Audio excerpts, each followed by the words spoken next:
Bueno, pues, señoras, señores, muy buenas tardes a todos. Good afternoon to everyone.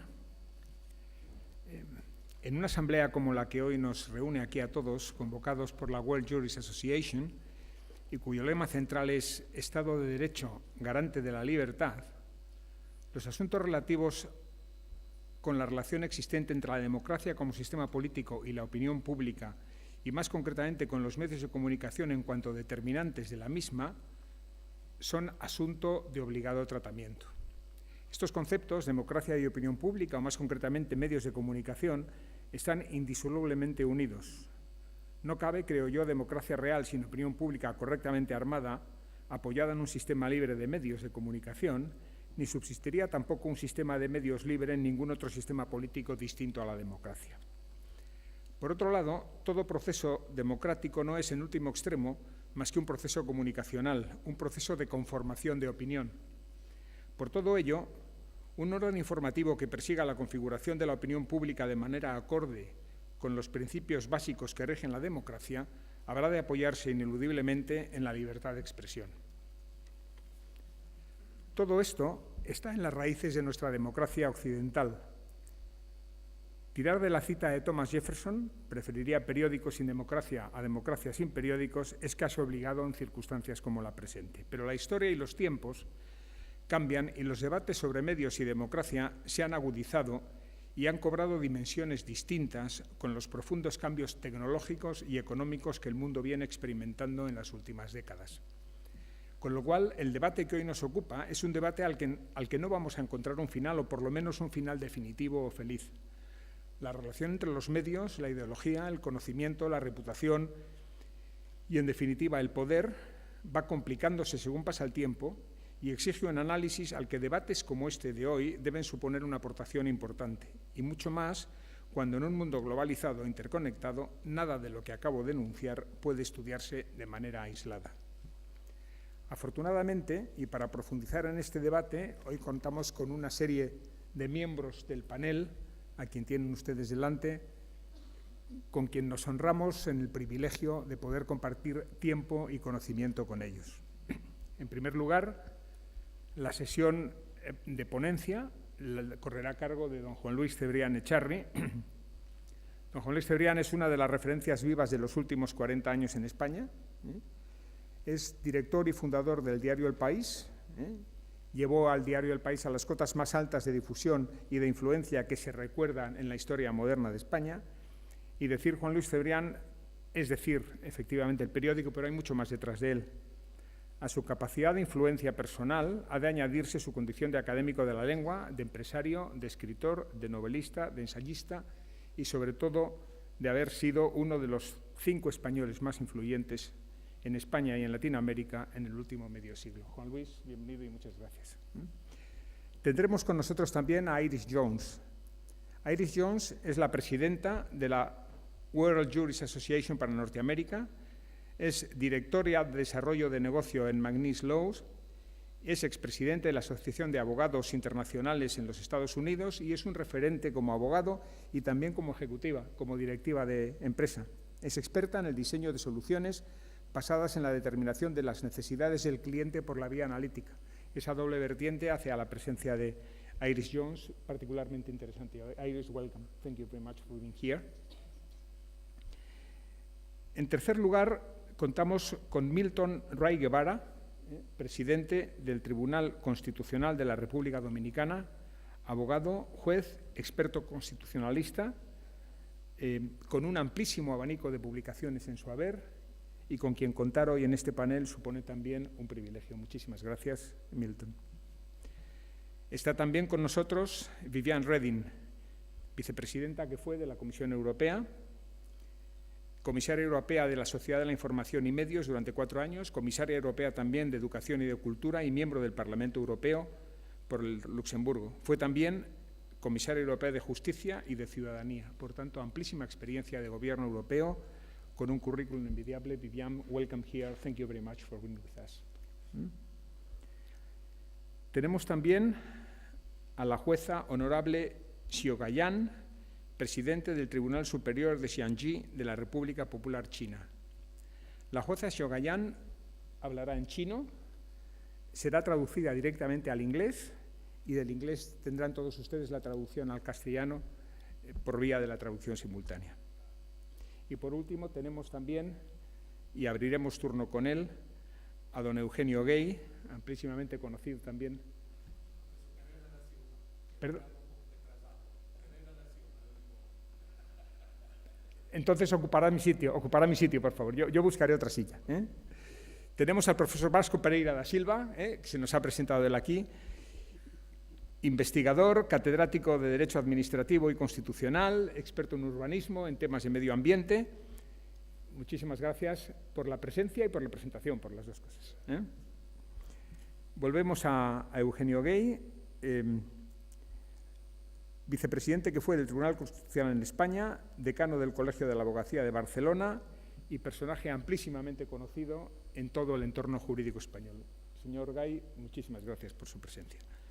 Quiero agradecer también a Cecilia Rosande, asociada principal de Garrigues y profesora asociada de Derecho Internacional, su condición de notaria de las sesiones y de la discusión.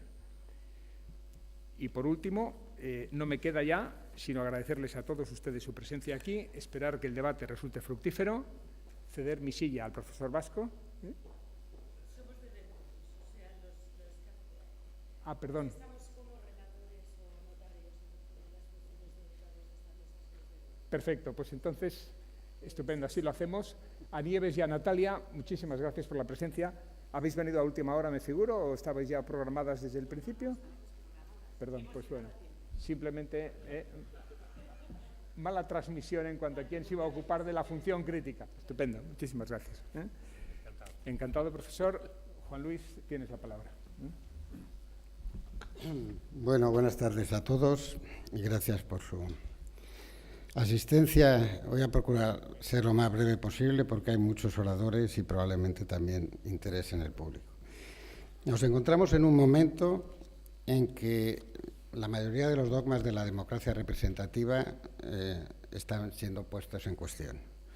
El crecimiento de los populismos y de los nacionalismos anuncia una deriva hacia fórmulas de democracia de masas, de democracia asamblearia o de democracia directa, democracias que la historia demuestra que acaban con frecuencia y derivan hacia regímenes autoritarios. Pero las nuevas tecnologías, cuando nacieron, lo hicieron con una promesa: dar el poder al pueblo, empowering the people. Prácticamente todas las revoluciones, y la sociedad digital es una revolución, que han existido, han surgido anunciando que iban a dar el poder al pueblo y que, por lo tanto, era una forma de que efectivamente los ciudadanos y las ciudadanas tuvieran más capacidad de decisión y de coacción y también de manipulación, que es lo que hace el poder muchas veces, gracias a esas tecnologías. La democracia representativa tiene su base, como decía el moderador que nos ha presentado, en la opinión pública. Por lo tanto, la democracia representativa no puede funcionar si no hay una opinión pública formada. La famosa frase de Jefferson: prefiero periódicos sin gobierno a un gobierno sin periódicos, puesto que nuestro régimen está basado en la opinión pública, resume un poco esa idea efectivamente, ¿no? Los periodistas, de todas maneras, y yo llevo más de 50 años ejerciendo el periodismo, siempre hemos pensado que somos un antipoder. Es una frase del presidente Valéry Giscard d'Estaing. Y aunque seamos un antipoder, lo que es cierto es que los medios tradicionales de comunicación forman parte de la institucionalidad democrática. Por eso los periodistas, sobre todo los periodistas jóvenes, no comprenden muy bien muchas veces que a su vez los medios de comunicación forman parte de la institucionalidad democrática, pero al mismo tiempo la fracturan precisamente por sus críticas, y estamos discutiendo siempre si estamos dentro de Palacio o fuera de Palacio, si pertenecemos a los sectores de influencia del poder, y en cierta medida se pertenece a ellos, pero al mismo tiempo somos un antipoder, como decía Giscard d'Estaing. Bien, el problema es que los medios tradicionales están ahora en una lucha por la supervivencia, una lucha real por la supervivencia. Es improbable que los medios de la legacy, como dicen los americanos, que han sido grandes imperios también económicos, Hay que decir que antes incluso las ciudades se construían en torno a los medios de comunicación. Times Square se llama Times Square porque ahí estaba la sede del New York Times, entre otras cosas, y financiaban las expediciones de las sociedades geográficas a terrenos remotos de Latinoamérica o de África. Ese poder de los medios tradicional, que ha estado en la base de la evolución de la democracia durante los 2 últimos años, está desapareciendo. Y está desapareciendo debido precisamente a la aparición de la sociedad digital, que es un nuevo paradigma respecto a los valores, al comportamiento público y, por lo tanto, a la institucionalidad y a la gobernación del espacio público compartido que es la vida política. Todas las grandes tecnologías, todas las nuevas tecnologías han aportado, de alguna manera, mayor poder a los pueblos, ¿no? Desde el ferrocarril o el telégrafo o el mundo de las telecomunicaciones, la electricidad, han generado un mayor empoderamiento de los pueblos y, por lo tanto, han sido un beneficio para la humanidad y para la democracia, ¿no? Y ahora no hay actividad humana, sea la actividad financiera, la investigación científica, el conocimiento, la universidad, obviamente la comunicación, que escape a las leyes de la tecnología, ¿no? Digamos, a partir de ese momento decimos, Internet es un elemento democrático. ¿Por qué es democrático? Porque genera más participación y más igualitarismo, por lo menos en principio. Es el sueño un poco del anarquista. Antes había muchas barreras de entrada en los medios de comunicación. Para crear periódicos se necesitaban grandes complejos industriales y licencias en muchos países. Las radios y las televisiones han estado siempre licenciadas por los gobiernos y siguen sometidas a estrictas condiciones legales y de todo tipo y administrativas. Y ahora cualquiera puede decir lo que quiera, como quiera y cuando quiera, a quien quiera y le quiera oír, sin más necesidad que ponerse delante de un teléfono celular o de una computadora. Digamos, como digo, es el sueño libertario de decir, se acabó el poder en las manos de los otros, ahora el poder lo tiene el pueblo, lo tiene cada uno de nosotros, nadie nos puede censurar y nadie nos puede, por lo tanto, coartar la capacidad que tenemos de comunicarnos, ¿no? Desde ese punto de vista, es una aportación, es una mejora para la democracia, ¿no? La cuestión está en que los activistas de las redes sociales nos hablan de las multitudes inteligentes. Y hay que preguntarse si las multitudes pueden ser inteligentes, si efectivamente la inteligencia forma parte de un consenso, de un asenso colectivo, o es individual y, por lo tanto, se puede transmitir, pero se crea individualmente, ¿no? Al final, las redes sociales están cambiando la forma de la opinión pública. Cualquiera que hable en este momento con los partidos llamados populistas, de izquierdas o de derechas, Vox, por ejemplo. Vox ya no utiliza ruedas de prensa prácticamente, ni hace publicidad, ni le interesa. Está en las redes sociales, como ya estuvo Obama en un principio, y como estuvo Podemos, etcétera y tal. Entonces, ¿cómo se conforma la opinión pública en las democracias? Es el problema mayor que tenemos. Porque Internet es la desintermediación, es la desaparición de intermediarios, no solo en la formación de la opinión pública, en el comercio, pues están desapareciendo las tiendas, las librerías, los kioscos, digamos, es del productor al consumidor. ¿Y qué tienen que hacer los medios de comunicación en un mundo desintermediado? Los periodistas eran los que trataban de explicar de alguna manera al común de los votantes pues las proposiciones de los partidos o los problemas de los países, etcétera. Ahora no se necesitan periodistas. Empezamos con el periodismo ciudadano al principio y ahora pues cualquiera que tiene algo que decir, la mayoría de las fotos o de los vídeos que vemos de grandes catástrofes en el mundo los ha tomado un ciudadano con su teléfono móvil, lo ha colgado inmediatamente en la red antes de que se produzca el conocimiento de cualquier declaración de una nueva ley, etcétera. Ya lo sabe todo el mundo porque el que lo ha hecho lo ha colgado en Instagram o en Facebook y, digamos, es del común de los mortales. ¿Qué está pasando? Pues que ha desaparecido o está desapareciendo el conocimiento crítico y la información crítica.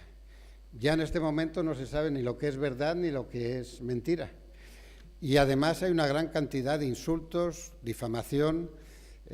La reputación es un valor en baja en este momento, sobre todo para la clase política.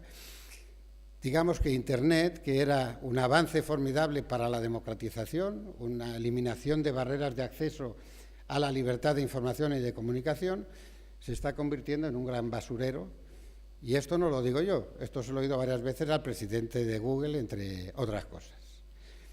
Si analizamos los sucesos tal como son, más del 90% de las búsquedas, que se hacen en Europa, se hacen a través de Google. Quiere decirse que todo el que teclea para preguntar algo, pues al final la respuesta que tiene la tiene de un solo interlocutor, que es Google. Más del 60% de los tweets que fluyen ahora por las redes sociales están originados por máquinas y por bots. Por lo tanto, nuevamente, no son opiniones de nadie, son algoritmos que expelen opiniones que ni siquiera otros han programado necesariamente a veces, sino que las máquinas se autoprograman con la inteligencia artificial cada vez más, pero que en gran medida están controlados por servicios de inteligencia, por las mafias del crimen organizado y, desde luego, no por ciudadanos que quieran, de alguna manera, contribuir a la formación de la opinión pública. Ahí viene la famosa discusión sobre la intervención de los servicios secretos rusos o de los servicios secretos de cualquier otro país, porque no solo los rusos operan en estas circunstancias, en los eventos electorales de Estados Unidos, de Francia, en la discusión sobre el Brexit o incluso en la discusión sobre la independencia de Cataluña. Por lo tanto, esa idea de que Internet, que es una idea inicialmente básica, potencia la democracia, empieza a contaminarse con el hecho de que al final, como digo, es un basurero de opiniones y noticias en las que nadie sabe lo que es verdad o lo que es mentira. Surgen las fake news, sobre las que ya se ha escrito demasiado, pero ya no estamos con las fake news, ahora estamos en los fake vídeos.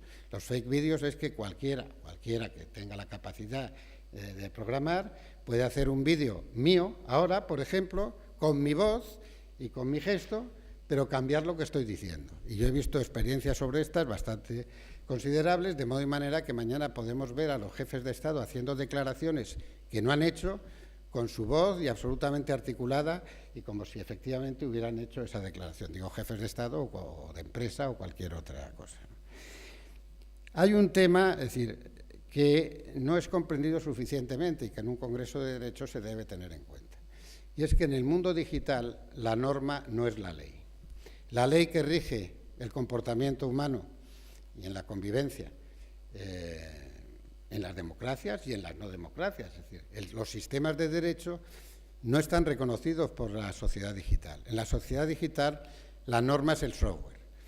Y la comunidad legal, desde mi punto de vista, no ha entendido suficientemente bien esto. Es decir, no contamos con leyes, no contamos con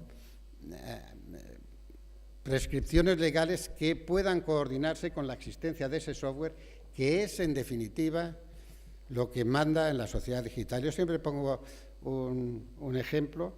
La Comisión Europea, aquí tenemos a Viviane, que ha trabajado mucho en estas cuestiones y además es la creadora del derecho al olvido en Europa, que es una gran aportación. La Comisión Europea estuvo estudiando durante 8 años la norma de la televisión digital D2MAC. 8 años debatiendo el D2MAC en la televisión.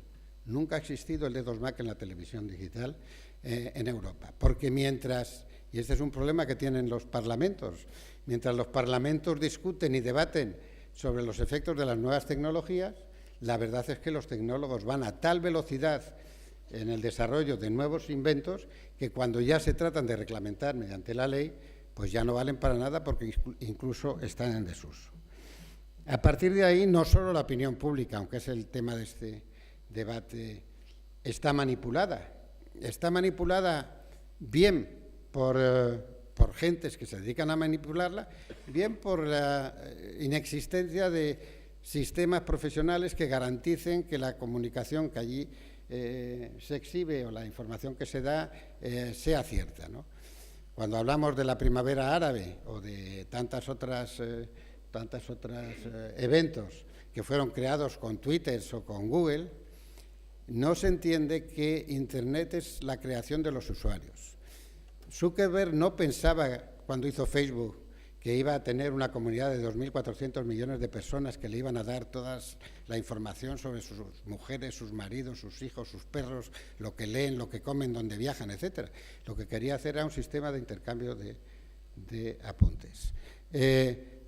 Larry Page y Sergey Brin no pensaban que iban a generar un buscador que iba a tener, digamos, prácticamente la totalidad del conocimiento humano en sus entrañas. Ya había muchos buscadores que han desaparecido, Excite, Altavista y todos esos, cuando ellos hicieron lo que era nada más que un proyecto de fin de carrera en la Universidad de Stanford, que es lo que es Google.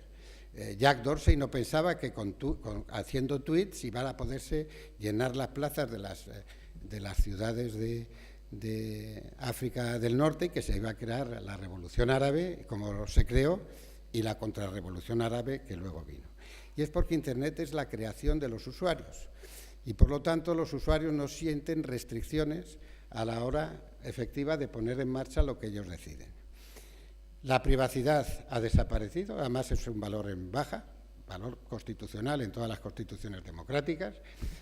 Los derechos de propiedad intelectual prácticamente han desaparecido. Casi solo se protegen ya los de los software, pero no los de los creadores artísticos, literarios, etcétera y tal, que ni siquiera hay acuerdos internacionales que cubran efectivamente la protección a nivel global, puesto que estos son operaciones globales, y lo único que encuentran a veces los gobiernos como sistema de coerción o de limitación de ello, pues es simplemente la censura pura y dura, tratar de evitar, como sucede en China, como sucede en Irán o en otros países, que los monopolios internacionales tecnológicos operen en su territorio. Pero, obviamente, eso tampoco son soluciones democráticas.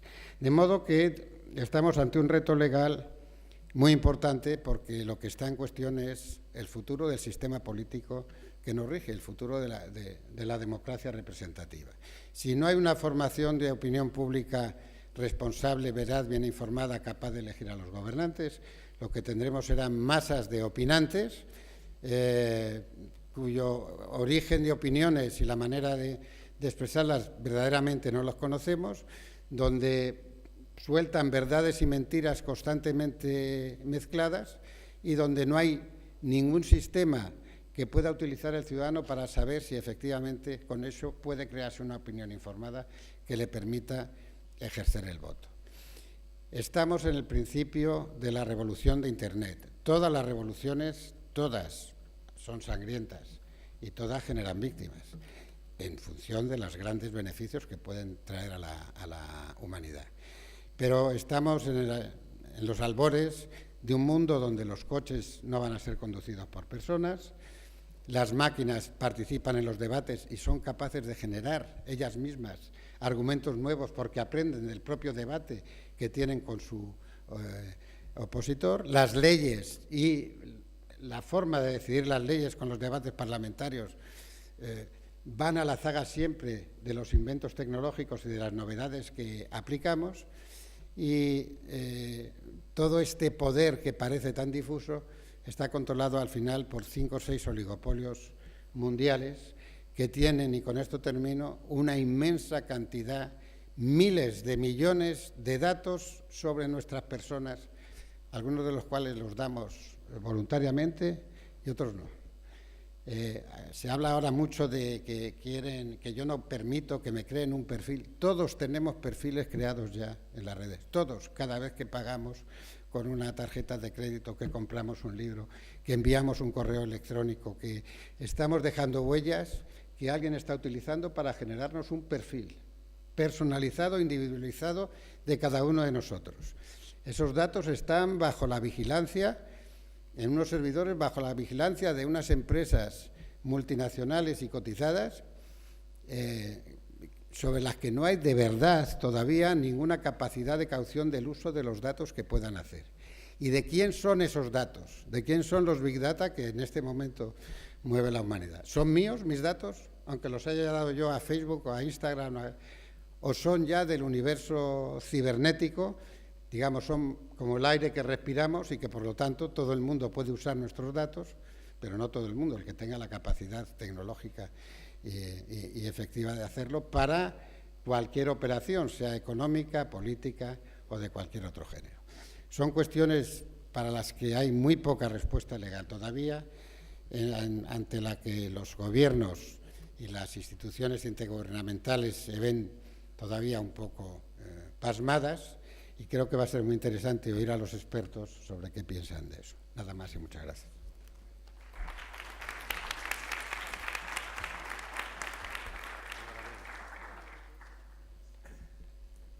Muchas gracias, Juan Luis. Muchas gracias. La verdad es que después de oírte de las amenazas, de las ausencias de soluciones y de la dificultad de encontrarlas, hay una cosa que nunca podremos dejar de decir, y es que no nos lo habías advertido. Así que en cualquier caso te lo agradecemos. Para los componentes del panel, un ruego que hace referencia a los tiempos.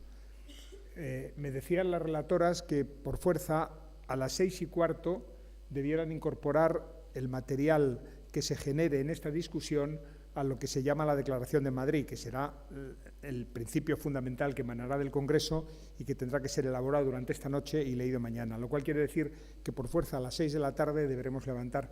Yo rogaría a los ponentes que, salvo caso de fuerza mayor o de excepcional longitud de su contenido, donde arbitraremos de alguna manera la solución que sea menester, pues centrarse en su intervención en un tiempo de alrededor de entre 7 y 9 minutos, no mucho más. Después abriremos un turno de preguntas entre los panelistas, si fuere menester, y trataríamos de dejar entre un cuarto de hora y 20 minutos para que los asistentes a la sesión pudierais formular las preguntas que quisierais a quienes han intervenido. Vamos a dar la palabra ahora a Iris Jones. Iris, welcome. Yours is the floor.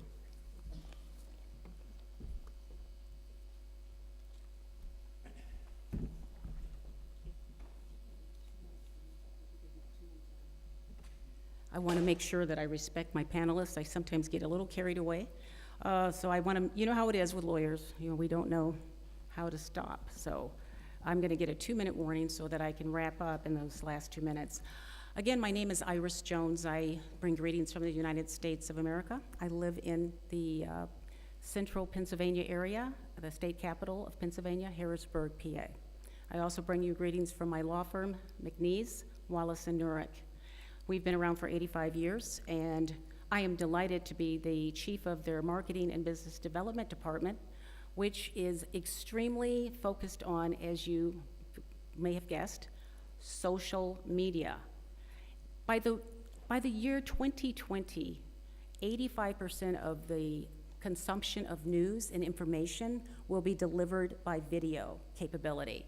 All of you in the room probably already know that you can tweet with so many characters, but you can also attach a video to that tweet. And video is obviously extremely powerful. That is how we craft our message. There was a time when I practiced law that press releases were a very big deal, but you were in the hands of media and journalists to pick up that press release and to publish that press release. We now have the capability through video podcasts. We handle that internally. We have our own video room, our own videographer, and we daily tweet video and stream video to our clients as well as to our future users, our prospects, if you will. It is obviously a big deal for not just our firm, but for a lot of firms as well as corporations and other entities. And as you know, individuals can tweet or use YouTube to put their cooking shows on. You don't have to spend a lot of money to put a YouTube video on. Anyone can do it. Well, most of us all know the types of social media platforms that are out there. I just want to rattle off some of them very quickly. Twitter, Facebook, Instagram, that's usually for 18 to 24-year-olds. They're the biggest users. YouTube, that's available now in 76 languages. LinkedIn, which is more the professional platform where folks put their profiles on and share content related to their profession. Snapchat, another 18 to 24-year-old use, very high use. WhatsApp, APP, at the end of that, literally, social media is creating a common global community. The challenges about creating a common global community is followers or users follow people who have the same opinions they do, most often. You typically, if you are of one party or of one persuasion, one religion, you usually follow folks just like you. So the question I have, and will throw out to you today, is are we dividing and unifying and making the world a smaller place, or are we polarizing because we remain in our small groups and we stay factionalized? And that is a big concern. So what I want to do is just skip ahead on some things I wanted to share with you that I think are most pertinent, and share that currently we have 7.7 billion people in the world, 7.7 billion. Obviously that number changes daily. Half of the people in the world are using social media, more than half. It's about 4 billion people. So what we're looking at in 2020, 2021 is a vast majority of our worldwide population using some form of social media, one of the platforms or more of the platforms I mentioned to you. And so what does that mean? Well, we've already heard from our esteemed speaker that what it means is that we're receiving a lot of information, so much that it's going to feel like drinking from a fire hydrant. And it's just overwhelming and is going to consume us. Now that is a wonderful thing, that we can voice our opinions and give a voice to sometimes those who were voiceless. But let's face the reality that social networks are not just used for the greater good of spreading good news and unifying people of like mind. Social media has been used by terrorists to recruit. We know about Arab Spring, Tahrir Square, Kiev's Maidan. If you have a cell phone, you can capture an interaction or a tragedy or an accident and use that, and it has been used in courts of law. There are many, many rules, there's many, many restrictions and many, many laws relating to that, and they're going to get more and more complex because as we all are equipped with our own video equipment through our cell phones, we are going to have the ability to provide evidence, whether it's in a court of law, whether it's to the police to support and corroborate our statements and testimony about what happened, car accident, domestic violence, family law. There's been instances where people have been caught cheating and the evidence has been a video of them with another person. It goes down to the very bare basics of human nature, what we do on a daily basis. But what's really dangerous, obviously, is when the fake news or the propaganda is used to manipulate us as people. And we know, without me listing and going into great detail, that it's happened all over the world. We now know that politicians, very powerful ones, tweet in the middle of the night. And we all know that it can be used to damage reputation. And because it's real time, actually, it's hard to roll those rumors back, those leaks back, those lies back. So it does some major damage. I heard, and I don't believe everything I read, but I heard that the election in Brazil, the crowd, when their candidate won, they weren't chanting the candidate's name like you typically get at a ball game or soccer or football or something. They were chanting WhatsApp, WhatsApp, and Facebook, Facebook, Facebook. And that's because that was the methodology they used to disparage the opponent. That was the methodology they used to get their candidate in. I'm not taking sides here. I'm merely reporting that people know that it's the most powerful tool we have in the world because it costs nothing. Many of us in this room could not afford an ad during Super Bowl. There are many millions of dollars for just 20 to 30 seconds of an ad, but we can certainly afford a cell phone, and we have the power at our fingertips. So how does social media impact law, politics, and an understanding of global challenges and concern? You can shape the branding of a person or a party. Political news, you don't need a newspaper anymore for that. You don't use newsprint. And by the way, newsprint, newspapers, I still enjoy my New York Times on Sunday with a cup of coffee. However, nobody is buying the papers at the rate and level they did just a few short years ago. They are getting their news through social media. So, some would argue that social media and social networks, they're creating a global crisis of democracy. We heard a lot from our speaker, and I could not do a better job. It was once believed that this digital revolution was so fabulous, and it toppled dictators, and that it could do so many great things to save the people's voice, but it's now also being used to disrupt a free world. So we must be careful. And we must remember why we are here. Ronald Deibert, I want to make sure you know I am quoting this political scientist. He's the director of University of Toronto's Tech-Focused Citizen Lab. On the role of social media and in modern politics, I wanted to quote him. He has a wonderful article. I'll be happy to share it with you if you are interested, the full article. His conclusion is rather grim. He states, "It seems undeniable," says Ronald Deibert. I want to be clear that this is not my quote. "It seems undeniable that social media must bear some of the blame for the descent into neo-fascism." He isn't alone. Many journalists, many scholars share his viewpoint. We're living in very, very tumultuous times. So instead of just pointing out the issue, as we lawyers always are good at doing, I want to offer some solutions, and believe me, they are not easy. Billions of users, it's growing by the minute, if not by the seconds.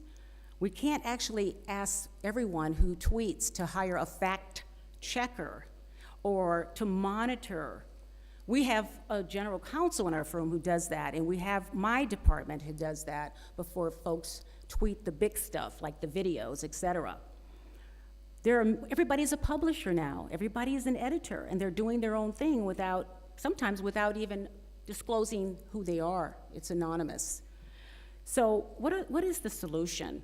One, it's not a perfect one, but one is legislation.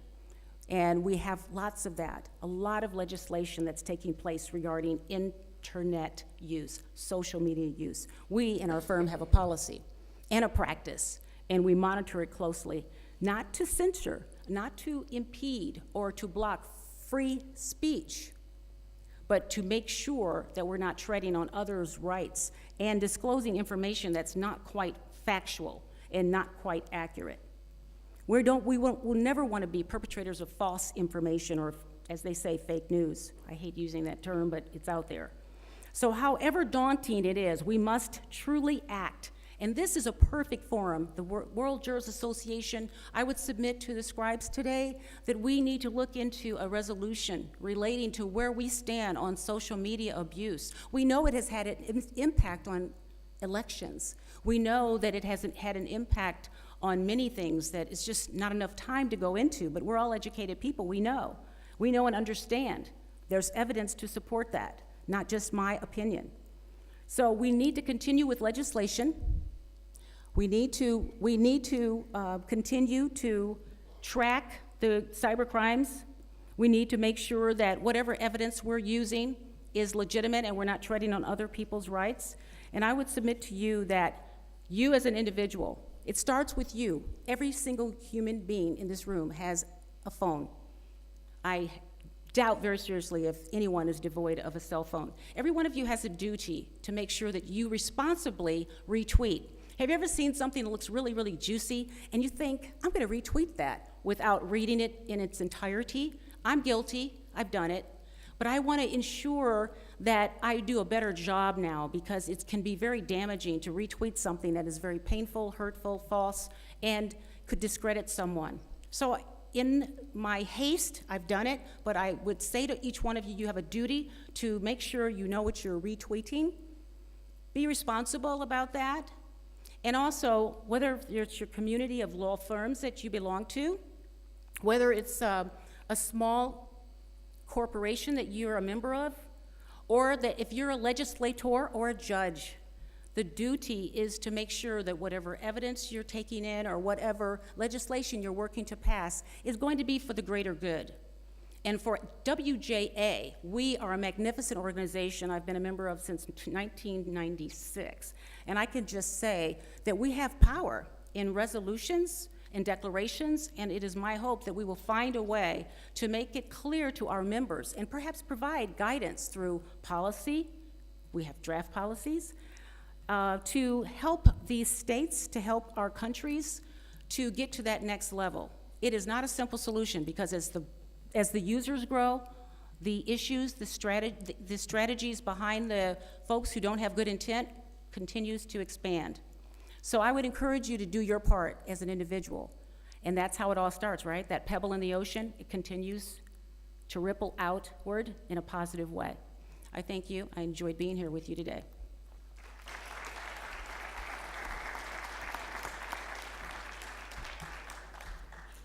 Thank you, Iris. Brilliant. Vamos a dar la palabra a don Eugenio Gay.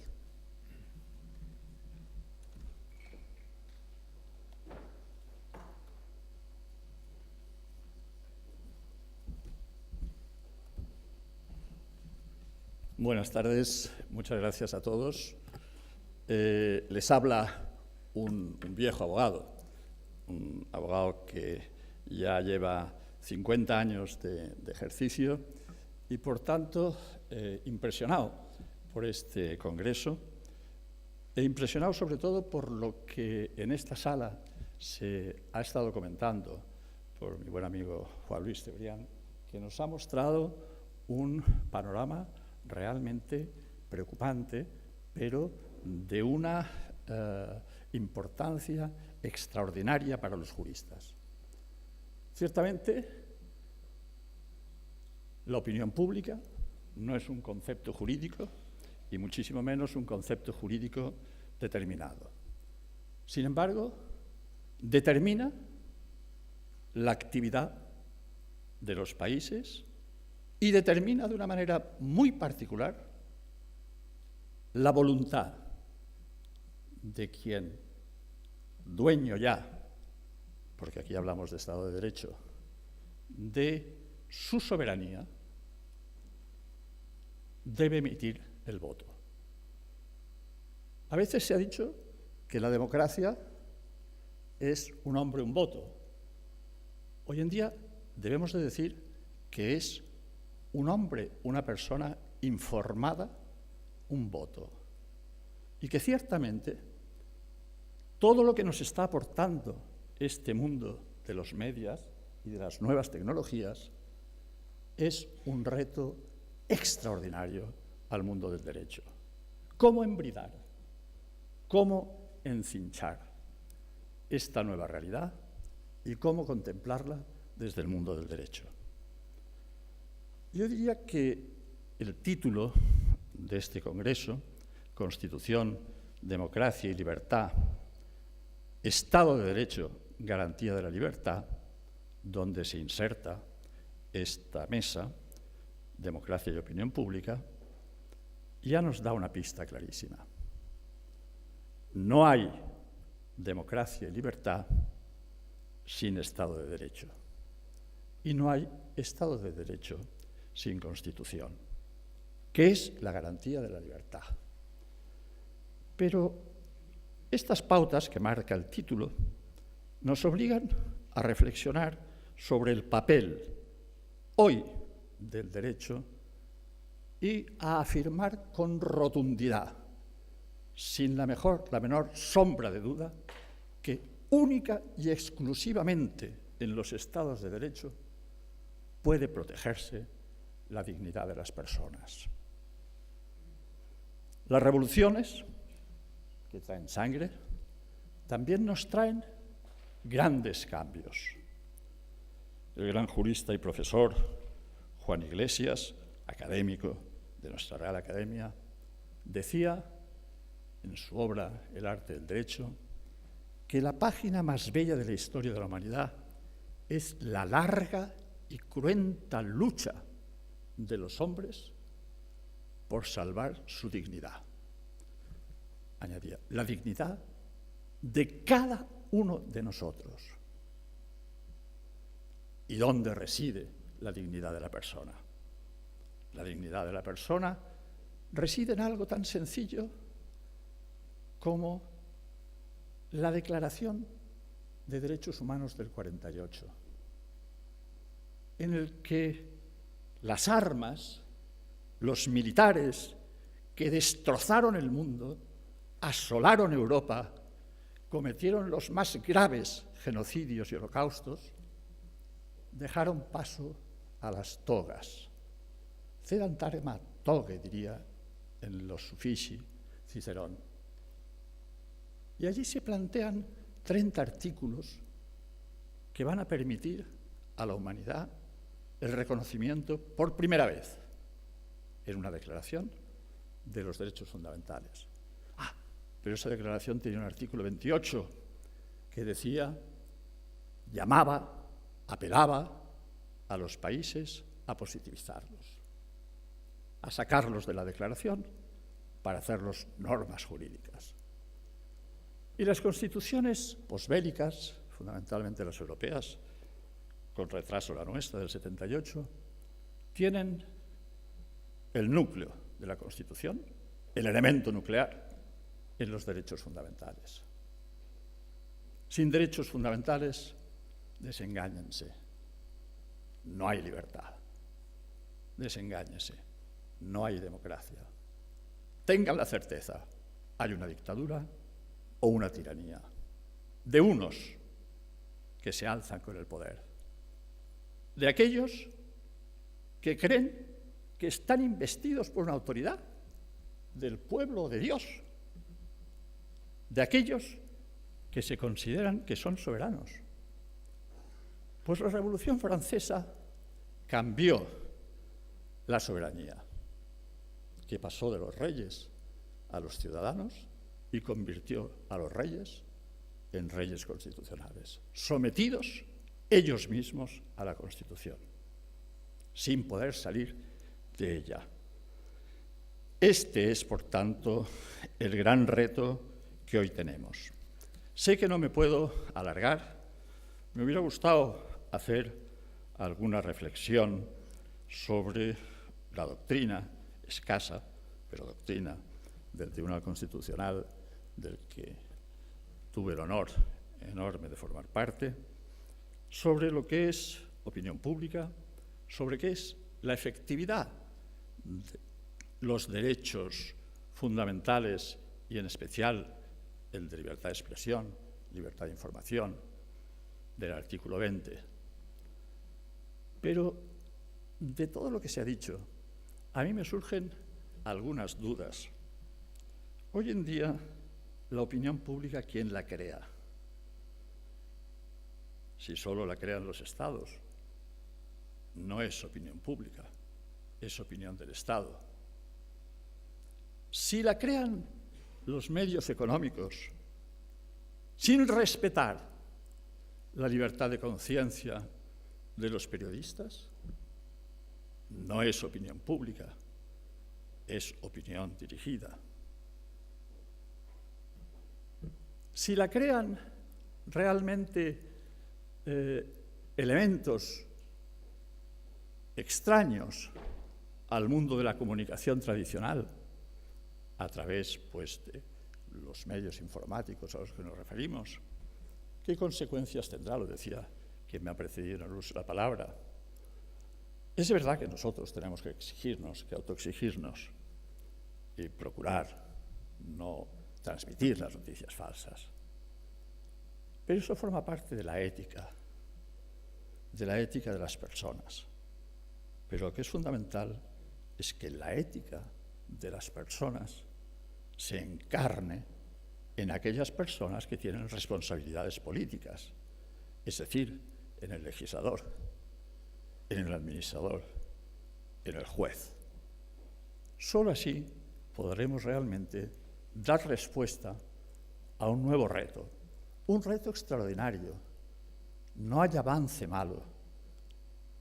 Cualquier avance, por mucho que nos espante, siempre será positivo si realmente el derecho, ese arte de las cosas buenas y justas, que decía Ulpiano, ese arte de crear las relaciones humanas de una forma organizada, normativamente, pasada por el tamiz, por supuesto, del debate parlamentario y de la contradicción ante el juez, en igualdad de armas, con la posibilidad de que sus decisiones sean revisadas en segunda instancia. Eso es fundamental. Pero permítanme que les adelante algo que sin duda llegará. Los derechos humanos son el vector de las nuevas democracias y ellas abren una brecha indiscutible hacia la superación de la soberanía de los Estados. ¿Qué está por encima? ¿El Estado o la persona? ¿A quién atienden los derechos humanos? ¿Al Estado o a la persona? Son los Estados los que están sometidos a la observancia de los derechos fundamentales y hacerlos plenamente eficaces para los ciudadanos. Por lo tanto, esta pequeña reflexión que yo les hago me parece que es importante tenerla en cuenta cuando analizamos un tema tan complejo como el que tenemos hoy. Pero no olviden que tarde o temprano llegará una solución, que esa solución esté basada y pensada en que la persona humana es igual en dignidad y derechos. No porque seamos iguales, que no lo somos. Unos somos hombres, otros mujeres, unos altos, bajos. Es decir, hay todas las diferencias que ustedes quieran, sino porque la esencia del hombre es sagrada. Y ahí precisamente reside lo que es la dignidad, lo que es la libertad, lo que es la igualdad y lo que es la solidaridad. Muchas gracias.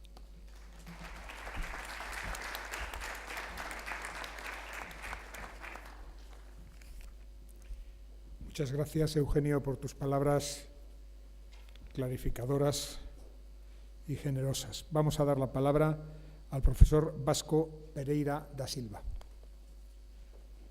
Muchas gracias. Buenas tardes a todos.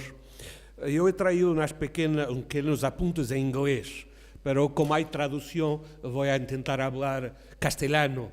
Debo decir que he aprendido castellano, no en la escuela, pero en contacto con un chico español hace 30 años, cuando hacía un doctorado en Alemania. Hemos compartido un piso y mi colega de filosofía no era capaz de hablar nada de alemán. Entonces yo he tenido que aprender el castellano para la comunicación. No lo hablo bien, pero lo hablo. Pero podemos decir, como dice Humberto Eco, que la traducción es la verdadera lenguaje. Y como hay traducción simultánea, yo voy a hablar en castellano y creo que nos podemos entender. Hablar de democracia y opinión pública es un viejo tema, pero es un tema que ha cambiado desde el punto de vista del derecho público. Yo soy un profesor de derecho público, que intento enseñar a mis estudiantes los conceptos clásicos, pero también el nuevo. Y lo que se pasa de nuevo con la comunicación social es que la idea de la opinión pública es una condición de la democracia. Y el liberalismo constitucional había una distinción entre el público y el privado, entre los derechos del ciudadano y los derechos de la persona. Los derechos del ciudadano estaban en la Constitución, los derechos del individuo estaban en el Código Civil. E esta divisão não existe mais, porque os direitos fundamentais han incorporado algunos derechos individuales e há uma mescla entre o público e o privado. E se miramos a la opinión pública, esto es ainda más verdad. Porque si miramos a Internet, como se decía há pouco, hay una mistura entre o público y el privado. Y esta mistura, esta mezcla, es un peligro para la democracia. Pero hay también una distinción, una otra confusión que viene de los nuevos medios, de la comunicación social, que es la confusión entre noticias y entretenimiento, que es lo que se llama infotainment, que es una otra mezcla peligrosa para la opinión pública. Y estos problemas eran problemas que ya existían con la prensa, con la televisión, no con el país, que ha sido siempre y sigue siendo un excelente periódico. Pero hay problemas del mal periodismo. Hay un libro de Umberto Eco, que a mí me gusta mucho, que se llama Número Cero. Y este número cero es una historia de cómo se puede, con un periódico, hacer una realidad distorcida. Porque el número cero ha sido creado para mezclar el pasado con el presente. Se daban las noticias del pasado como si fueran presente para influenciar el futuro. Mira la ironía de Umberto Eco. Y Umberto Eco va a decir que en este periodismo hay noticias falsas, hay una tentativa de influenciar la opinión pública, hay una realidad que tiene una nueva dimensión. Entonces, esto ya existía, no es nuevo.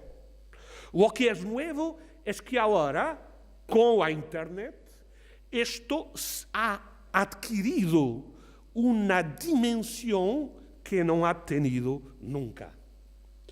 El segundo punto que me han pedido para hablar es de la diferencia entre los medios públicos y los privados. En realidad, en las democracias liberales, la prensa, la radio, la televisión eran normalmente privadas. Con el Estado Social han aparecido también medios públicos. Pero en las democracias estes medios não são maioritários. Por contrário, ao contrário, em os regimes socialistas há uma prensa que é pública e que é controlada por el Estado. Então, não há a liberdade que também deveria ser típica destes fenómenos modernos. Pero em os países democráticos, em que há uma mistura entre os medios públicos e os privados, e eu creio que a competição não ha traído melhores soluções.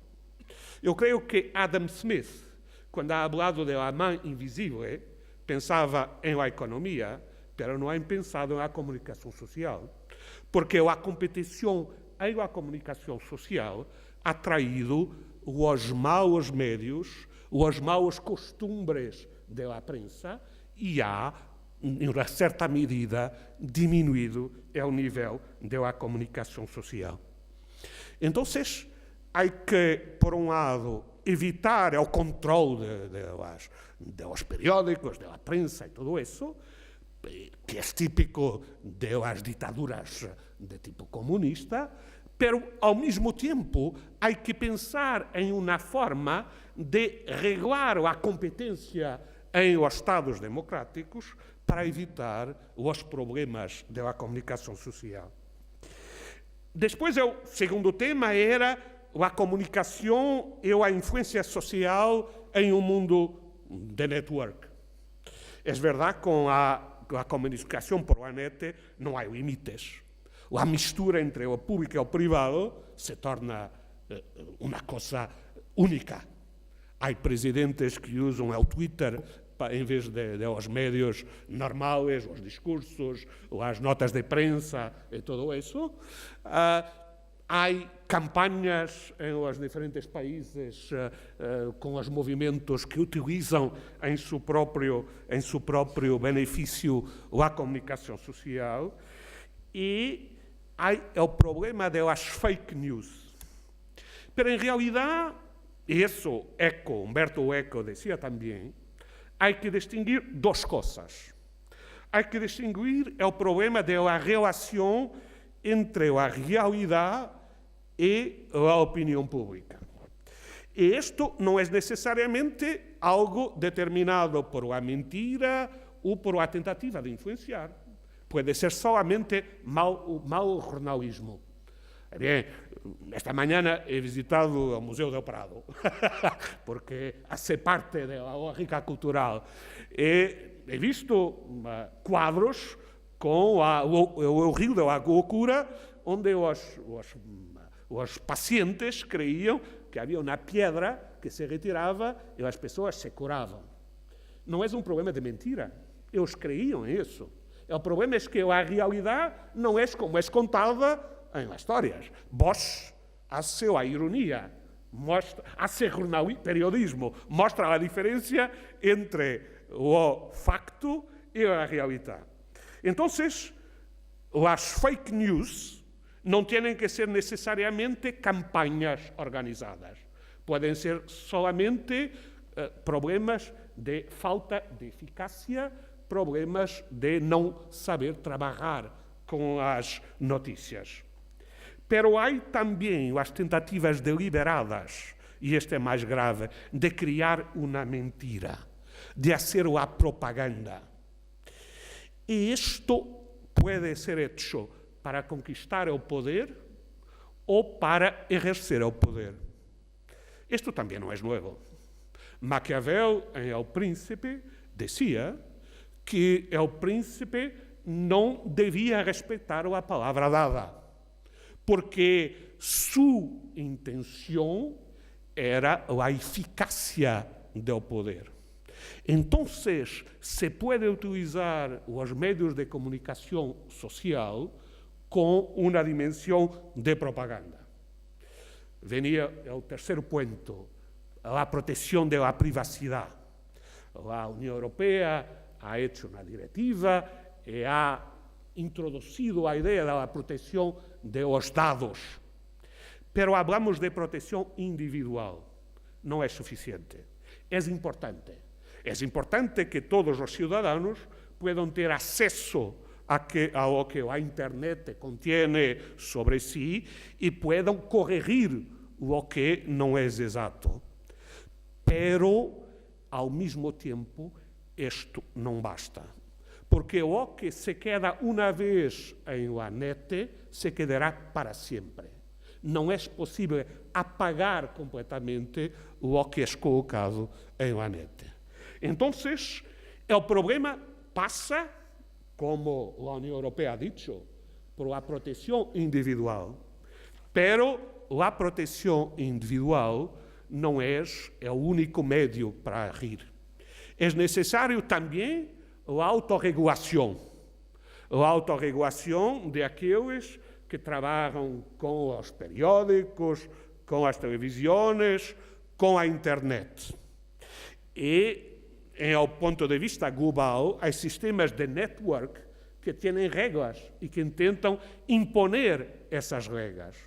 Pero isso tampouco é suficiente.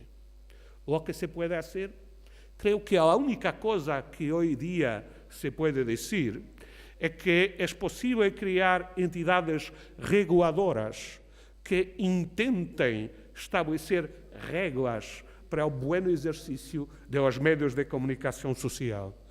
Uma forma de permitir que, ao lado da defesa dos direitos individuais, haja também a proteção da verdade, a proibição da propaganda, a ideia de que deve haver uma dimensão ética e jurídica em o uso dos meios da comunicação social, em o uso da opinião pública.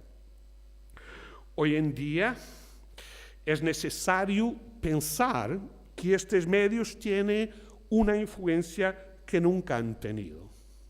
E o problema ético da propaganda, a lição de Machiavelli, é um problema real, porque não é solamente necessário a ideia da eficácia dos meios, é necessário criar limites, é necessário fazer algo para isto. Esta manhã he visto por 10ª ou algo assim mais vezes o quadro de Velázquez que tem o lienzo del rapto de Europa, que é de Rubens e que Rubens se ha inspirado em Tiziano. E he visto os 3 quadros. E he visto, he pensado que o que vivemos agora tem que ver com esse rapto de Europa de que está o quadro de Velázquez. É o filme sobre a alineadora que está tecendo fio, hilo, porque o rapto de Europa ha dado origem ao Minotauro. E o tempo que vivemos hoje é todavia o tempo do Minotauro. É o tempo da crise económica, social, política, dos média.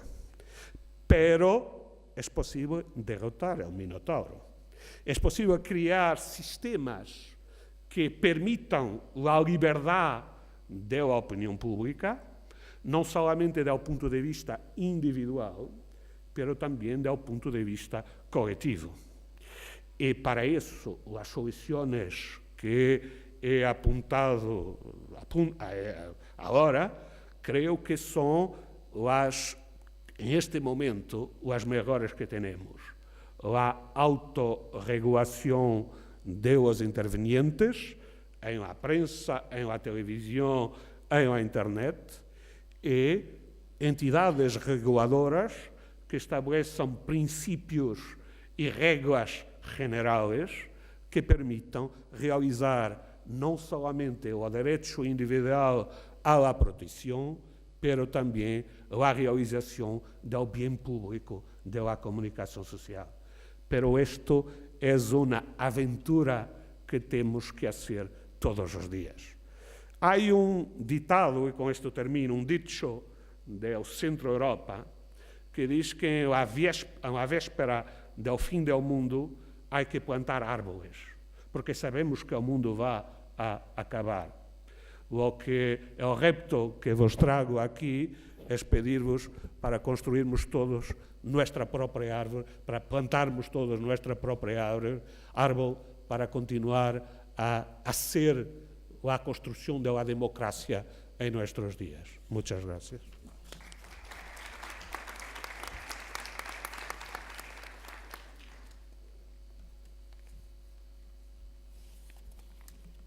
Muchas gracias, profesor Vasco Pereira, por lo interesante del contenido de su presentación y también por su excelente español. Vamos a dar paso a la jueza honorable Xiao Yan, que, como les decía al comienzo de la presentación, nos hablará en chino, tendrá traducción al inglés en primera fila, con lo cual los asistentes podremos seguirlo bien en inglés a través de la traductora o bien en castellano a través de la traducción simultánea. Muchas gracias.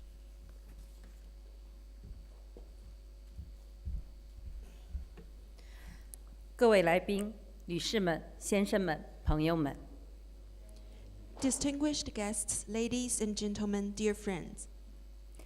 大家好。首先，我代表世界法律家协会第2副主席、中华人民共和国最高人民法院陶凯元副院长，对本届世界法律大会在马德里召开表示热烈的祝贺。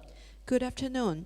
First of all, I'd like to offer, on behalf of Ms. Tao Kaiyuan, Second Vice President of the World Jurist Association and Vice President of the Supreme People's Court of the People's Republic of China, my congratulations for the successful convening of this year's World Law Congress.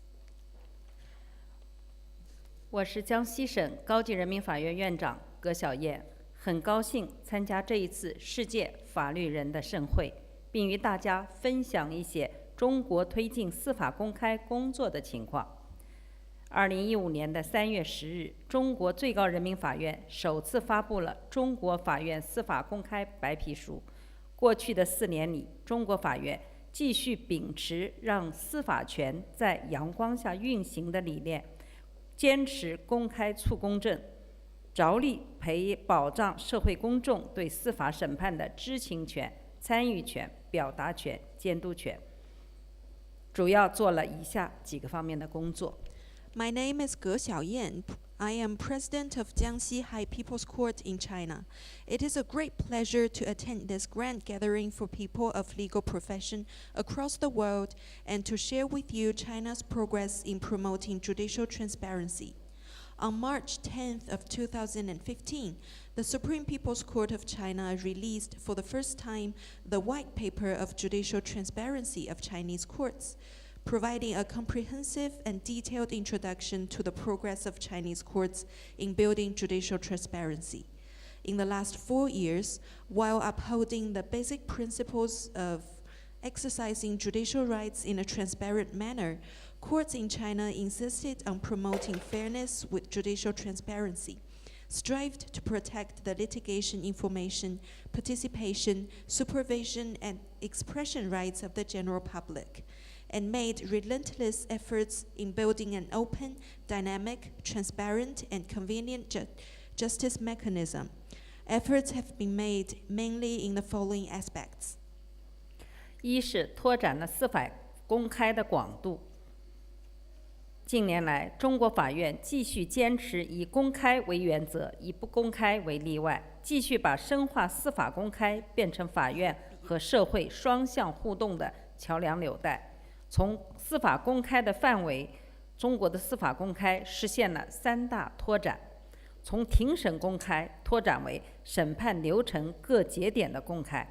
2018年9月1日，全国法院统一的案件信息查询系统上线运行，实现了各流程节点信息的查询。从审判执行公开拓展到了政务事务的公开，从主要向当事人公开拓展到主动为向社会公众的公开。First, expanding the scope of judicial transparency.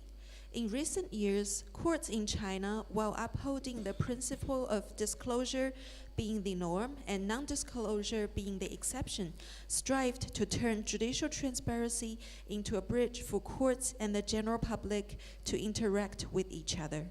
With respect to the scope of judicial transparency, China's efforts in this respect have initiated 3 major transformations.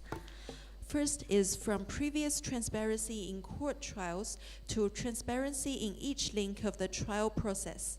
Important links in the trial process, such as case registration, case distribution, court hearing, judgment, case closing, and enforcement, are all now information-based, visible, and transparent. And second, from transparency in trials and enforcement to transparency in judicial and administrative affairs. For information such as judicial reform, judicial and administrative matters, international judicial exchanges and cooperation, courts at all levels in China have official websites to disclose to the general public. And third, from general disclosure to litigants to information disclosure to general public. Judicial information that receives much attention or needs to be known by the public has been included into the scope of judicial transparency. In the meantime, much attention has been paid to protecting the privacy of litigants. Information to be disclosed to litigants or to the general public will be strictly separated based on the characteristics of the cases. 2是丰富了司法公开的平台。近年来，中国法院主动适应新形势，拥抱新科技，努力打造新平台，充分运用智慧法院的建设成果，打造审判流程的公开、庭审活动的公开、以及裁判文书公开和执行信息公开4大平台：中国裁判文书网、中国执行信息公开网、中国审判流程信息公开网、中国庭审公开网相继开通上线。这些都为国际社会、各国法律界同仁了解中国司法提供了便捷的途径和素材。数据显示，中国裁判文书网公布的法律文件文书总量已经超过了6000万件，访问量突破了210亿人次。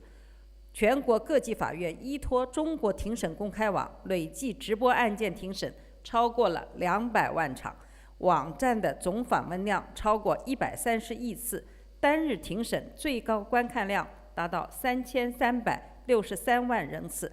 全国法院的庭审直播已成为常态。Second, enriching platforms of judicial transparency. In recent years, Chinese courts have adapted themselves to the new situation, embraced the new technology, and strived to build new platforms. By making full use of the achievements of smart courts, they have endeavored to build 4 platforms for transparent trial process, transparent court hearings, transparent verdicts and judgments, and transparent enforcement. China Judgment Online, China Enforcement Information Online, China Judicial Process Information Online, and China Court Hearing Online were launched successively as a result. It has been proven in practice that building these platforms can expand the scope and depth of judicial transparency in China, providing a convenient way and visible materials to international community and to our counterparts in legal profession of other countries to get to know Chinese judiciary.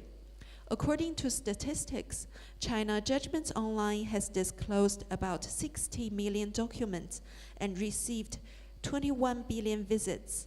China Court Hearings Online has provided live broadcasts for over 2 million court hearings at courts at all levels in China, receiving over 13 billion visits with a daily rating record of 33.63 million.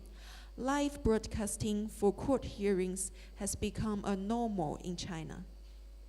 此外，中国法院还运用新媒体、自媒体，不断地丰富司法公开的渠道和方式，形成了以司法公开网站群为基础的微博、微信、手机 APP、手机电视、新闻客户端为辅助的多渠道、多媒体、多形式公开格局。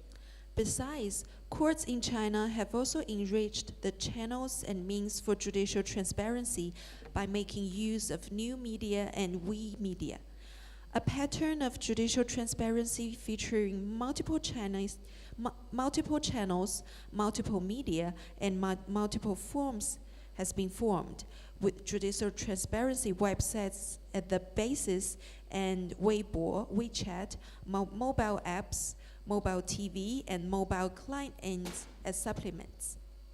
3是完善了司法公开制度，修订了人民法院法庭规则，建立了司法信息常规性发布的机制，健全了信息科技助力司法公开的机制。我国最高人民法院已召开新闻发布会110余场，通过互联网公布裁判文书、公开审判流程信息等多个规范性文件。Third, improving systems for judicial transparency. The courtroom rules of people's courts have been amended, and more people can now audit on court hearings conveniently. At the same time, emphasis has been laid to maintain court orders. It is clearly stipulated that no one is allowed to circulate court trials with recordings, videos, photos, or mobile communication tools unless otherwise permitted by courts, in case the general public be misled by partial and piecemeal information. A routine release mechanism has been established for judicial information. Since January 1st, 2015, courts in China started with the mechanism of monthly news release conference. The Supreme People's Court in China has convened over 110 news release conferences since then. Information technology has been improved to support the judicial transparency mechanism. Multiple normative documents have been formulated, including documents about verdicts release through internet and disclosure of trial process. 4是开展了司法公开第三方评估工作。中国法院主动引入第三方评估方式，委托中国社会科学院法学研究所开展了第三方评估。2018年12月，中国社会科学院法学研究所在北京召开发布会，发布了全国法院司法公开第三方评估报告。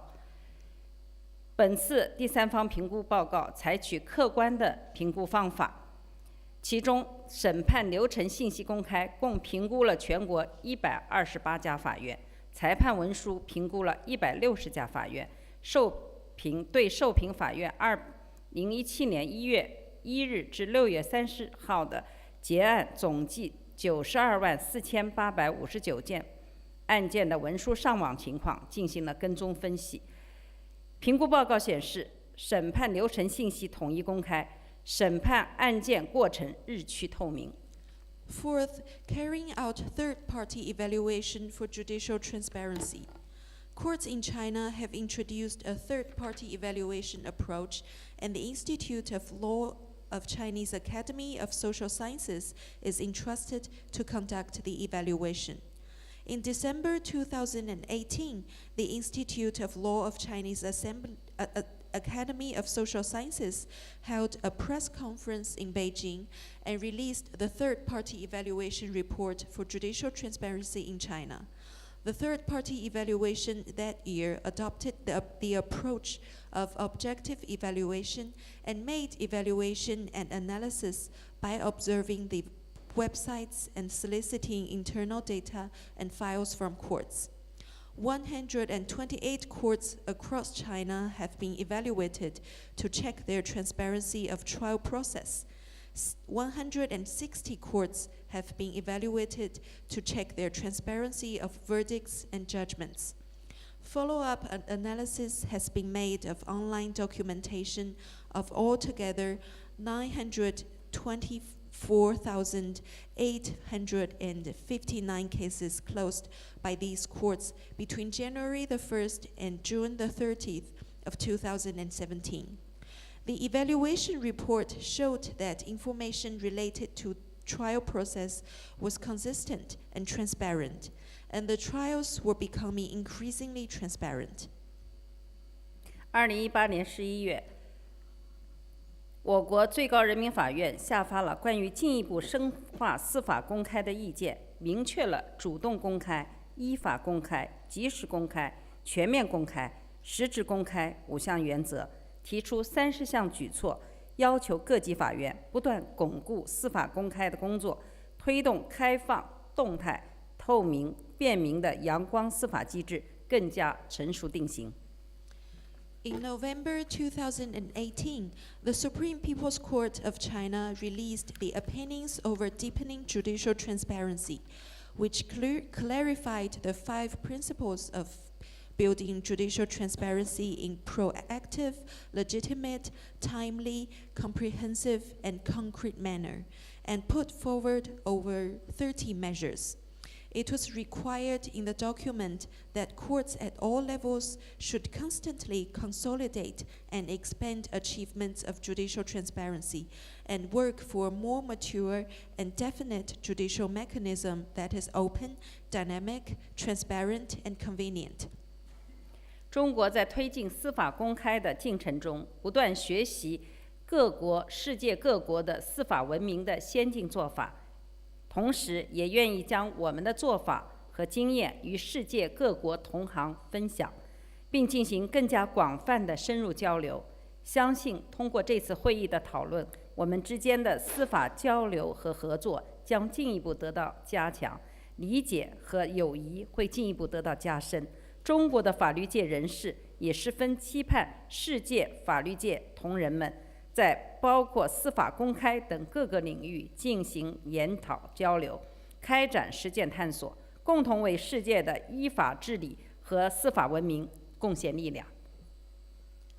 While promoting judicial transparency, China has made relentless effort in learning and adopting advanced practices of judicial civilization from other countries and absorbed their experiences. In the meantime, we are also willing to share our practices and experiences with our counterparts in other countries and have more extensive and in-depth exchanges with you. I believe that after our discussion in this conference, our judicial exchanges and cooperation will be strengthened, and our mutual understanding and friendship will be furthered. People of legal profession in China also look forward to enhancing exchanges and discussions with our counterparts across the world, as well as exploring and practicing in all fields of judicial transparency, so as to make contribution to rule of law and judicial civilization in the world, and jointly depict the wonderful blueprint for rule of law in the future. 祝愿大会取得圆满成功，谢谢。At last, I'd like to wish this Congress a complete success. Thank you.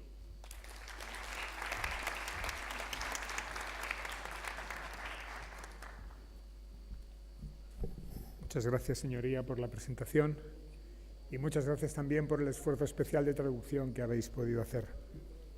Tiene la palabra el señor Milton Ray Guevara.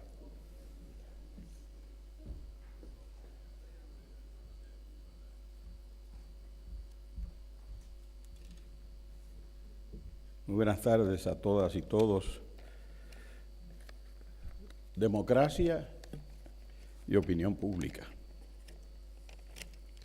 Don Juan Luis Cebrián nos abrió el apetito con un enfoque global sobre un tema de palpitante actualidad.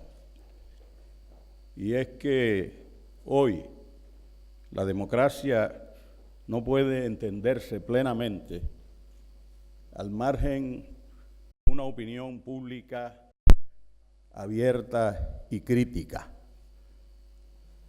La opinión pública se ha convertido en un mecanismo de control ciudadano de las actuaciones de los... Cierto, la democracia de nuestra época exige unos mayores niveles de transparencia que potencian la importancia de la opinión pública libre.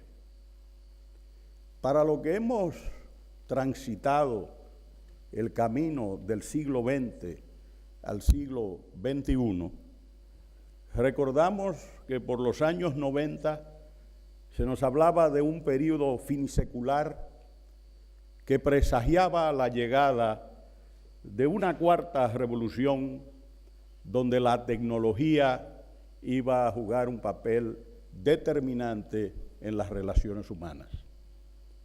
Efectivamente, estamos ya en el siglo XXI, robotización, inteligencia artificial, economía digital, y todo eso en el campo de los medios de comunicación ha tenido consecuencias importantes. Los viejos medios sociales de comunicación, intermediarios de la opinión, han sido relevados por instrumentos donde las ciudadanas y los ciudadanos se expresan directamente. Eso me ha llevado a pensar que en realidad ya nosotros no debemos hablar de opinión pública. Nosotros debemos hablar, a la luz de la revolución tecnológica, de opinión ciudadana, porque aunque la opinión pública estaba determinada por la intermediación informativa y recogía en parte la expresión ciudadana, en este tipo de comunicación que tenemos ahora, es directamente el ciudadano el que prepara su video, es directamente el ciudadano el que se expresa, el que opina, el que da sus impresiones sobre el acontecer. Y obviamente eso tiene un reflejo sobre la democracia, porque no olvidemos, estamos hablando aquí de democracia y de opinión pública, pero el concepto de democracia es variado. Se decía esta mañana que la democracia tiene apellidos. La democracia tiene apellidos, pero el Estado de Derecho, el ejercicio de las prerrogativas ciudadanas, de los derechos fundamentales, eso no tiene apellido, porque eso representa lo que es la dignidad intrínseca de la mujer y del hombre. Nosotros nos encontramos con que las constituciones, que juegan un papel importante en esto, responden a los viejos criterios del siglo XX. Y entonces en nuestras constituciones se habla del derecho a la intimidad. ¿Dónde está el derecho a la intimidad ahora? ¿Cuáles son sus límites? ¿Hasta dónde llega? En nuestras constituciones se habla del honor personal. ¿Cómo se respeta el honor personal cuando nosotros estamos en una época de posverdad agravada por la poscensura, donde todo lo que puede vertirse sobre la dignidad, sobre la intimidad, sobre el honor, sobre el buen nombre, sobre el derecho a la fama de las personas, sufre embates importantes? La Constitución Dominicana, por ejemplo, habla de la propia imagen, del honor personal, del buen nombre. Y uno se pregunta, ¿las constituciones están adecuándose a la realidad informativa personal que el ciudadano está dirigiendo desde su vivienda, desde su móvil, desde su computador, desde su PC? Yo creo que no. Aquí hay retos para los tribunales constitucionales. Para los tribunales constitucionales hay retos, para los tribunales supranacionales hay retos, porque definitivamente uno puede decir que las redes sociales propician una democratización de la opinión política, pero no necesariamente mejoran la calidad de la deliberación pública. Y una democracia sin calidad de la deliberación pública es una democracia a menos, no es una democracia a más.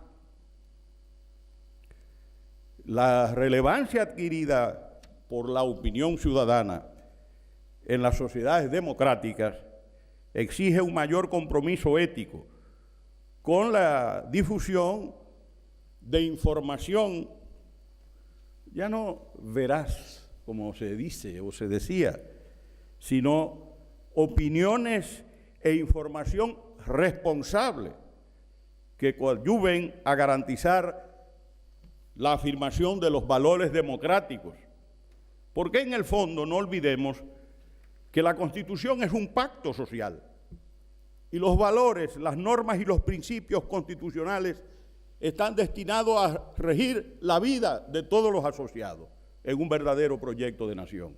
En consecuencia, cuando hay la irrupción en la vida social de fenómenos como este, que se da en el mundo de la comunicación social, la superestructura jurídica tiene que mutar hacia normas que, enmarcadas en el proyecto de nación, en el contrato social político que es la Constitución, permitan que el nivel de desarrollo tecnológico y del pensamiento humano pues no esté tan alejado de lo que es la protección de la dignidad y de la libertad de los seres humanos. Por supuesto, en este terreno apenas se comienza, pero ya lo tenemos ahí. Eso parecía lejano hace 10, 20 años. Ya es una realidad en 10 años. ¿Cuántos empleos se perderán? ¿Cuántos empleos? 30%, 40% de los empleos que nosotros conocemos hoy. ¿Quedará algún periódico escrito? Son cosas que están ya ahí. Y me parece que la reflexión del jurista y la idea de incorporar este tema de democracia y opinión pública responde a las exigencias del momento. Yo creo que lo hice en 8 minutos. Muchas gracias.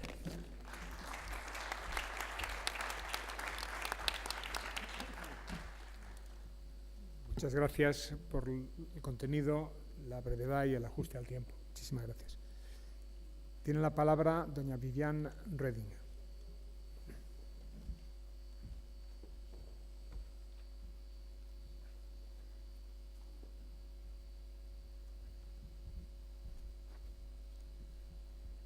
Ladies and gentlemen, Juan Luis Cebrián put it very clearly.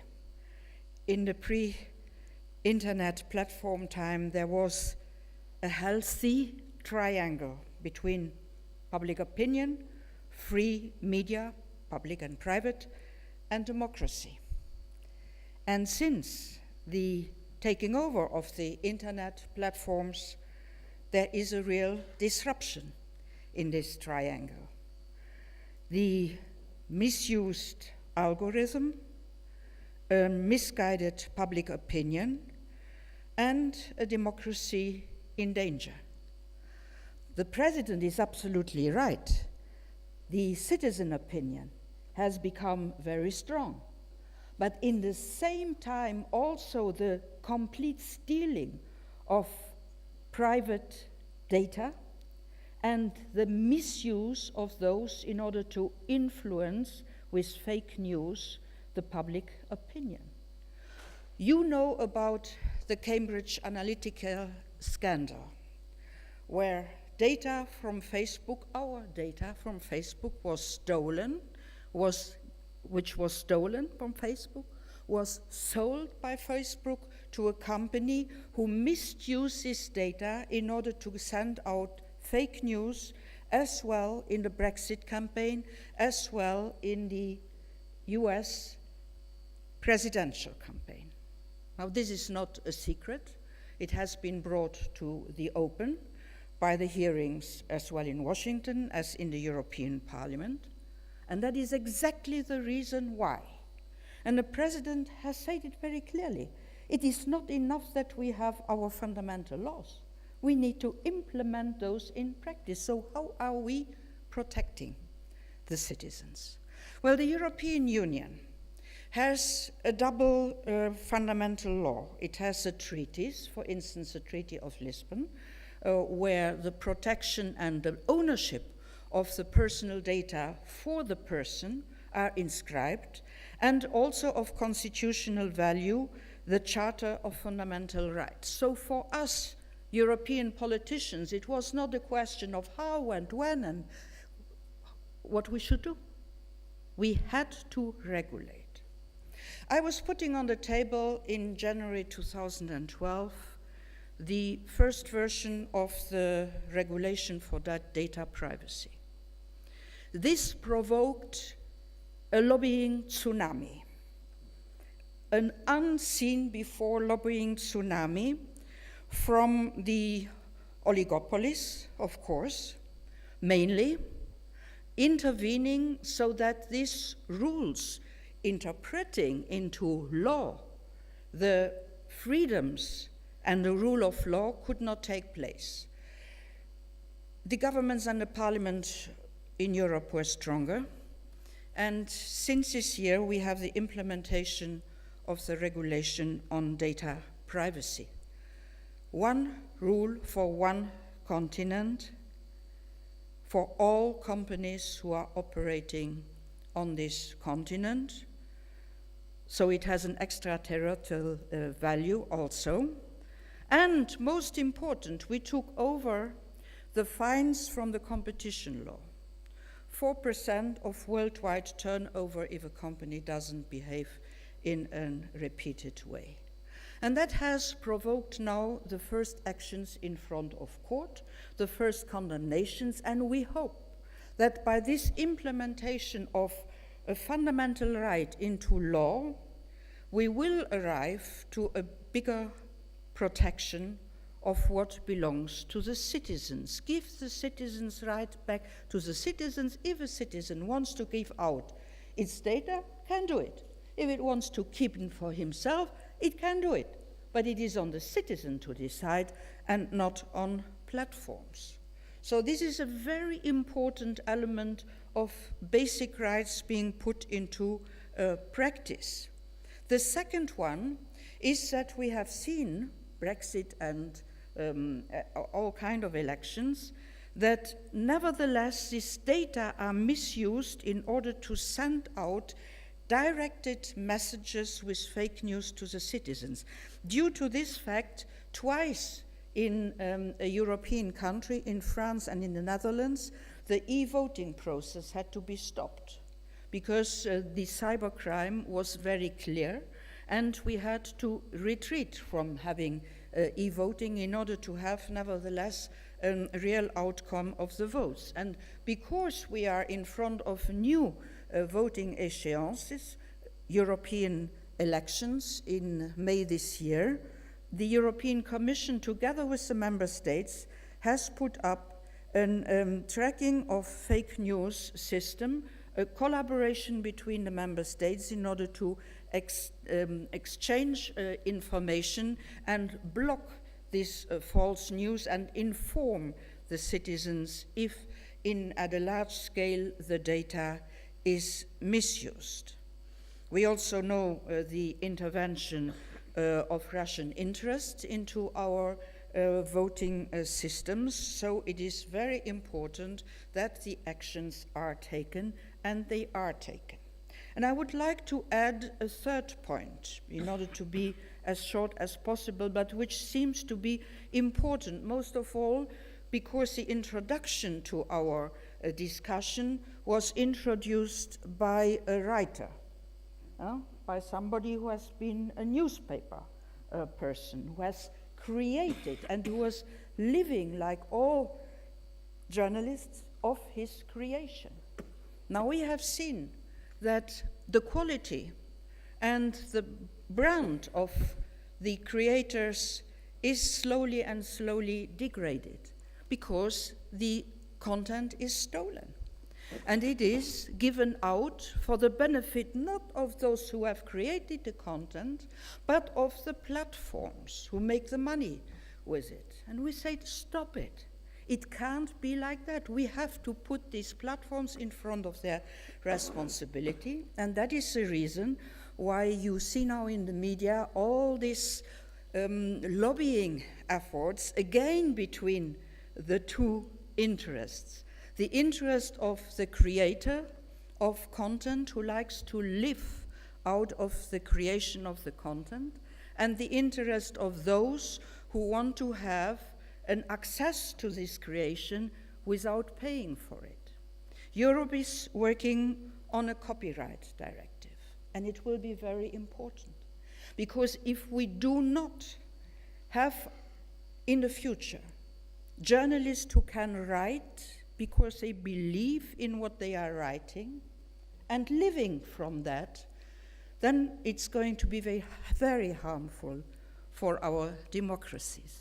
So you see, it is not enough to have fundamental law, to have the rule of law, to have fundamental rights. You also, when you are a political leader, have to put this into action, which means into law. And then, of course, we need the judges in order to implement this. And when there is a problem, to really make strong judgments. We in the European Union are very, very happy that the European Court of Justice is doing this job. Is doing it in an incredible way, always in the interest of the citizen, of the human being, and in the interest of the rule of law. So we have created a new triangle. The triangle from the fundamental rights to the political leaders who make the laws and to the courts who implement them. And that is a healthy one for democracy.